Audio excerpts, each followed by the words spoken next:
Sistem yang sepenuhnya token ya, di mana posisi Anda adalah NFT. Nah, ini yang pembeda utamanya di sini. Kalau kita di TNS kan ibaratnya bukti kepemilikannya itu adalah dompet masing-masing. Jadi satu wallet sama dengan satu aset TNS. Level 1 sampai level 12.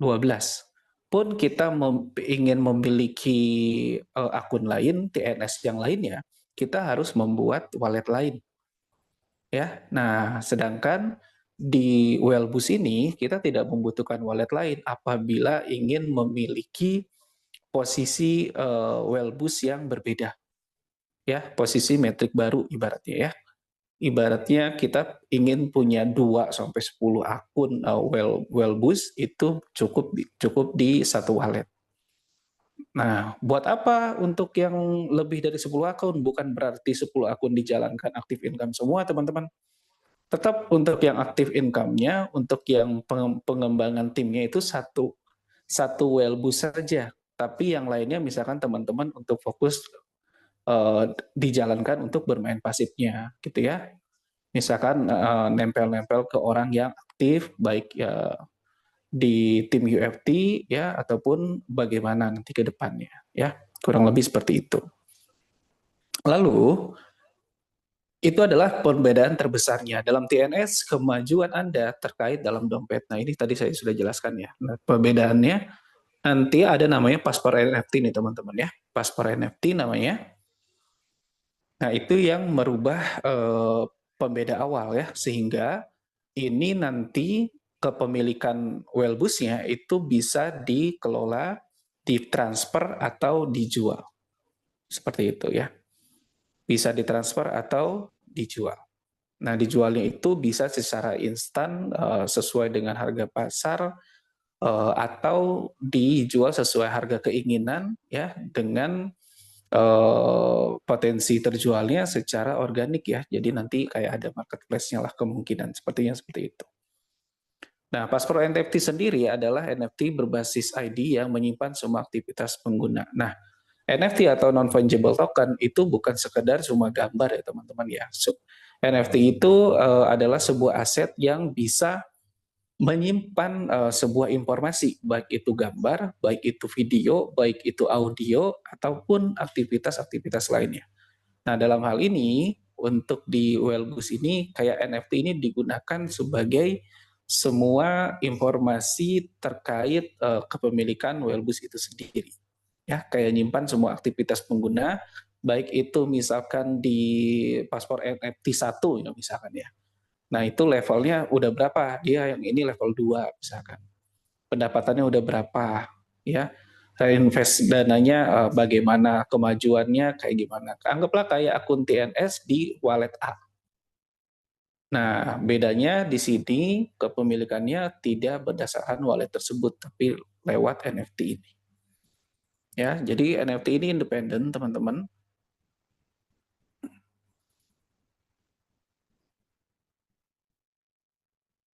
Bisa saja NFT 1 dan NFT lainnya berbeda penghasilan, berbeda pengembangan aktivitas ya, ataupun mungkin juga berbeda struktur. Seperti itu. Oke. Nah, kita akan bahas yang penting-penting aja ya. Ini kita skip yang lainnya. Nah, Wellbus sendiri secara levelnya teman-teman ya, itu ada total 10 level. Nah, 10 level ini dibagi dua, masing-masing 5. Ya, level 1 sampai 5 itu di level dasar ya atau basic. Kalau yang pro-nya itu level 5 sampai level 10. Dan dari level 1 sampai level 5 itu pola strukturnya itu S30, S14, S6, S3, S2. Nah, di level 6-nya S30 lagi. Baru S14, S6, S3, S2. Ya, sama dengan level 1 ke level 5. Ya. Jadi S30 itu apa? Semua polanya sama ya. Jadi kelipatan 2. 2 ke 4, 4 ke 8, 8 ke 16. S14, 2 ke 4, lalu ke 8. Itu total 14. Kalau S6 kan teman-teman mungkin sudah tahu ya, S6 2 sama 4. Itu jadi 6, S3 itu 3 ke kanan, sebaris doang, dan S2 itu sebaris doang juga, cuma 2. kayak gitu. Nah, semua pembelian level terjadi melalui NFT tersebut. Jadi NFT itu nanti ada dalam instrumen NFT tersebut ada namanya paspor NFT, yaitu paspornya itu kayak kepemilikannya lah ya, paspor NFT. Nah, di dalamnya itu ada NFT level yang terkonek dengan paspor NFT tersebut. Jadi di paspor NFT yang ini, anggaplah yang A itu level berapa? Wah, kurang lebih kayak gitu ya. Nah, oke. Satu NFT level mungkin berisi beberapa level yang tersedia. Dan dalam satu NFT level, ya, misalkan nanti ada level 1, level 2, level 3. Kalau teman-teman punya 5 level, berarti akan punya level 1, level 2, level 3, level 4, level 5. Bukan cuman punya satu NFT level namanya level 5 ya, tapi punya 5 aset di sana. Sama kayak TNS lah, kayak gitu ya. Secara tampilan visualnya kurang lebihnya nanti seperti itu di dalamnya.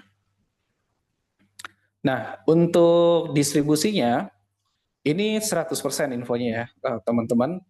Ya, untuk di Wellboost ini, sampai informasi saat ini, tidak ada pemotongan 10% untuk ekosistem passive income, seperti yang terjadi di TNS. Jadi 100% itu masuk ke marketing plan, ya, baik di S30 sampai ke S2 tadi, semuanya. Oke. Nah, yang penting lagi, ini yang ada mungkin beberapa yang bisa dibilang salah, kurang tepat pemahamannya ya di sini. Ada informasi ini ya teman-teman. Sebentar. Nah, ini. Oke, ini saya kotakin ya. Jadi ada dua fitur penting ya, sama reinvest sama aktivit reinvest sama auto upgrade ya. Ini keduanya bentuknya opsional, peningkatan otomatis ke level berikutnya ataupun reinvest otomatis ketika siklusnya sudah selesai. Nah, ini bisa dimatikan. Kalau dimatikan itu akan dipotong ya. Akan dipotong kurang lebih 25% ya. Sepertinya sih akan sama kayak TNS 25%, dengan ada pembebanan komisi kecil mungkin kayak Vigas gitu ya. Setara dengan CES. Nah, jadi kemarin ada agak simpang siurnya, ada yang memahami bahwa kalaupun kita tidak matikan auto upgrade-nya, itu tetap dipotong 25%. Sepertinya sih tidak ya teman-teman ya. Itu hanya berlaku kalau melihat dari penjabaran di sini, itu berlaku apabila dimatikan. Ya, jadi dibebankan komisinya kalau misalkan dimatikan. Seperti itu.